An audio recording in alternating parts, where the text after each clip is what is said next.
শুভ সকাল বন্ধুরা, আবার একটি নতুন ভিডিও নিয়ে এসে গেছি। আর এখন আমি কাজে যাব, তাই কাজে যাওয়ার প্রথমেই চায়ের গ্লাসটাকে ধরলাম, হালকাভাবে না চাপটিয়ে ধরলাম।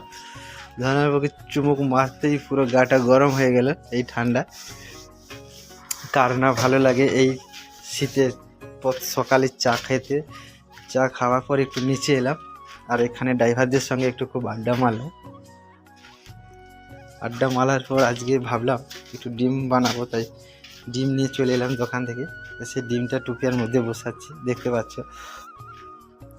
এই দেখো ডিমটা বেশ সুন্দরভাবে ফুটতেছে, ও সেই লাগছে বন্ধুরা।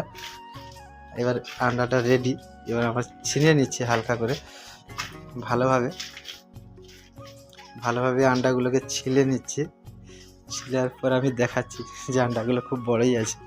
তারপরে মশলাগুলো রেডি করছি, আদা রসুন পেস্ট, তাই সিলের মাধ্যমেই করছি।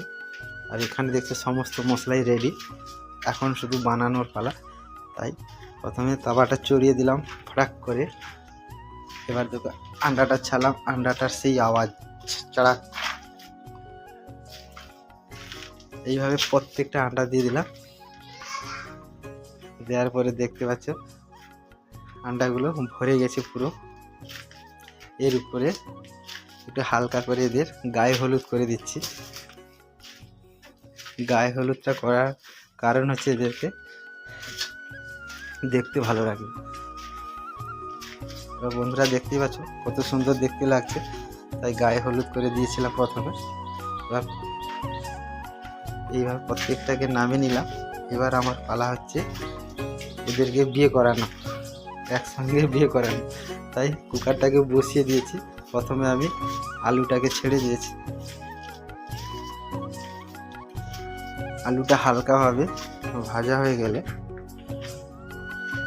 এবার দিয়ে দিচ্ছি প্রথমে তেজপাতা, গোটা গরম মশলা, তারপরে সমস্ত যে মশলাগুলো রয়েছে একের পর এক একই সঙ্গেই আমি দিচ্ছি, কিন্তু শুধু লাস্টেই দেবো আদা রসুন পেস্ট আর টমেটো। পেঁয়াজ, তেজপাতা, কাঁচা লঙ্কা, গোটা গরম মশলা সবই একসঙ্গেই দিয়ে দিয়েছি। এবার দেখো, এবার লাস্টে দইটা দিয়ে এইভাবে নেড়ে নিলাম। 5 মিনিট ঢেকে দেব।